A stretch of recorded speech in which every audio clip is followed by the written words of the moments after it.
newspaper, the Phoenix Crier. He started the alternate Wednesday Club, and he was selected by his peers as the very first Mr. Middle College. Caleb will be attending Forsyth Tech in the fall, with plans to transfer to a 4-year university in the near future. Co-valedictorian for the class of 2013, Caleb Smith.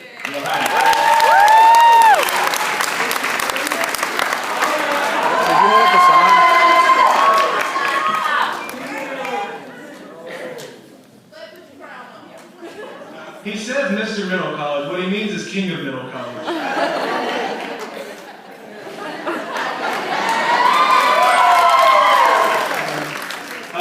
I'd like to thank Taylor for acknowledging that she didn't want eye-rolling this soon in her speech, because I did not acknowledge that. So, if your eyes are ready to roll, I'm ready to roll. This is a story all about how my life got flipped, turned upside down. I'd like to take a minute, just wait and see, and I'll tell you how I became the king of a school called MC. Initially, I was going to rewrite the whole song, and then I realized I can't write a rap, so I gave up. Nevertheless, here's my story. After completing 10th grade at Paisley Magnet School, I had to choose a new school. Ironically, the school that most Paisley kids choose to attend is Parkland. Funny how things happen. But Parkland was never for me. My elementary school classes were small, my middle school classes at Paisley were small, and so heading into the jungle known as Parkland didn't appeal to me. In my head, even as the charismatic, friendly, sociable, interesting, devilishly handsome, and startlingly humble person that I am, I assumed that I would be the proverbial Jonah, getting swallowed by the big fish called Parkland. I wasn't prepared for the hustling, bustling school atmosphere that you see in films or television, especially after documentaries like Degrassi and Mean Girls showed me just how cruel high school can be. Luckily, my older brother also shared this view of high school life when he was looking for schools after Paisley, and he decided to attend Forsyth Middle College, the best kept secret, or redheaded stepchild, depending on who you ask, of Forsyth County schools. I vaguely remembered hearing about the middle college whenever we had county high schools come in and vie for our attendance. Most kids in my class had foolishly already chosen to attend Parkland, or Forsyth County's pride and joy, R.J. Reynolds High School. I, however, heeded Sir Robert Frost's cliched yet helpful advice, and took the road less traveled, and decided to become a part of the middle college family. My decision was met with some scorn from some of my peers, with some classmates even dubbing middle college the school for slackers. But I was not about to rethink my decision based on the scrutiny of fellow students. Also, I find it odd that some of my classmates thought going to middle college was a bad idea. But when I decided to go to school wearing a hooded moose towel and assume the identity of a superhero only known as the Moose while brandishing my best Bullwinkle impression, they were all on board. Right, Kyle? Huh? Kyle? Having taken their scrutiny with a grain of salt, I look forward to the unconventional nature of the fabled middle college. I arrived in a period of transition when the current principal was on the way out, and the new head honcho, Mr. Wynn, was getting ready to take the reins. And I knew that I'd made a good choice in school as early as orientation, when Mr. Wynn told a story of his run for class president in high school.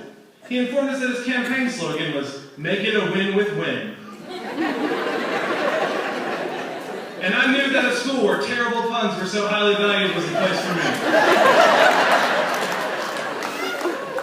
First semester of junior year was a chance to acclimate to my new surroundings. I was used to being at school from 8 in the morning till 3 in the afternoon, but this false sense of normalcy was destroyed once I stepped into the alternate universe of the middle college. School began at 12 noon, and my classes ended at some point before 3 o'clock, every day. Even with me taking photography class at 8 o'clock at Career Center, I still had time to go home, eat lunch, and catch up on the adventures of Lorelai and Rory Gilmore before heading back to class in the middle college.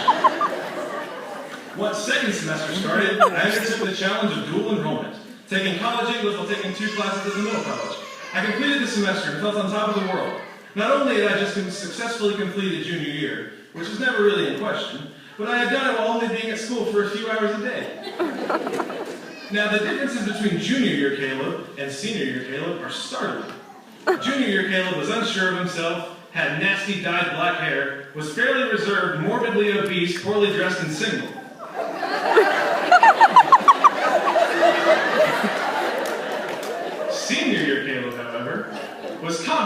sweet hair, was sociable, lovably chunky, less poorly dressed, but still single. Come on, ladies.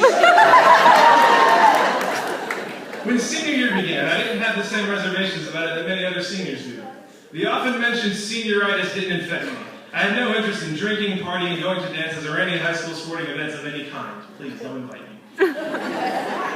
While many kids my age were worrying about whether the school of their choice was going to accept their application or not, I was confident in my choice to take classes at Forsyth Tech freshman year of college. With all these treasures out of my way, I was free to focus on all my classes. Of all the classes I took this year at middle college and at Forsyth Tech, there wasn't one that I didn't enjoy, even if some of Mr. P's anatomy tests were definitely incorrect.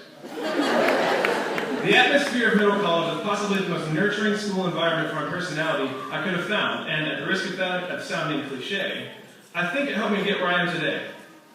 Now, did middle college prepare me adequately for college? Honestly? Maybe. Maybe not. Don't get me wrong. I learned a lot at middle college. I learned how to interact with people. I learned self-discipline. I learned how to write better papers. I learned history, math, and science. I learned a lot of things, and I acquired a lot of skills. But as I pointed out earlier, middle college is different. Middle college is a tiny school, just like I wanted it to be. Middle college is not overflowing with extracurricular activities, just like I wanted it to be. Middle college doesn't have sports teams and other groups to rally behind, except for the wonderful Ultimate Frisbee Club. Middle college allows you to work with your teachers to get your work done, and middle college's heart is a compassionate one, which wants to see students succeed. Fellow classmates, at the risk of sounding like a pessimist, this is not how college is going to work. College can be a big pond littered with small fish. College can place a large amount of stock in how athletic and social you are. College is a sea of extracurricular activities to get involved in. College professors can be impersonal, and often can have no idea who you are, only whether you turn your work in or not. College can be an entity which cares not for its individual students, but for their money and their grades. This is not true for all colleges, but for some of them. Please don't be disillusioned by your experience here. Forsyth Tech and the middle college are better than college will ever be. And to end this portion of the speech, I'd like to thank Mr. Wynn, Miss Ash, Miss Gottfried, Mr. P, Miss Tuning, Miss Albert, and all the other middle college staff for making the ideal school environment for students. Since I finished that, we're going to move on to what we really wanted to hear. My final decree as the king of middle college. So, here we go. Dear subjects, as this, our final year in the land of King Caleb, comes to an end, I feel it fitting to send you into the realms of life with some general and personalized advice.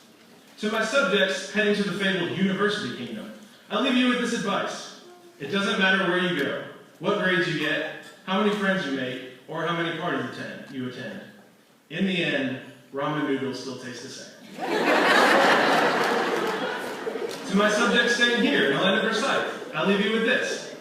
Home is where the heart is. So if you think North Carolina is your home, you're wrong. It's your chest cavity, right, Mr. P? Anatomy class served me well. To Shea Stewart, the Earl of Mad Rhymes, I have this for you.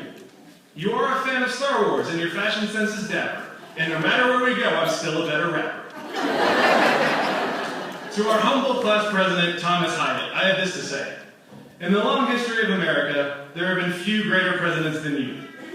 But in the long history of everywhere else, there's never been a greater king than Caleb. And finally, to my family and my teachers. I've grown up a lot these past few years, and I'm no longer the little boy I once was. But I want you to take comfort in this one simple fact. No matter how old I get, no matter where I go, and no matter what I do, I'm still the same Caleb that wore a crown at his graduation.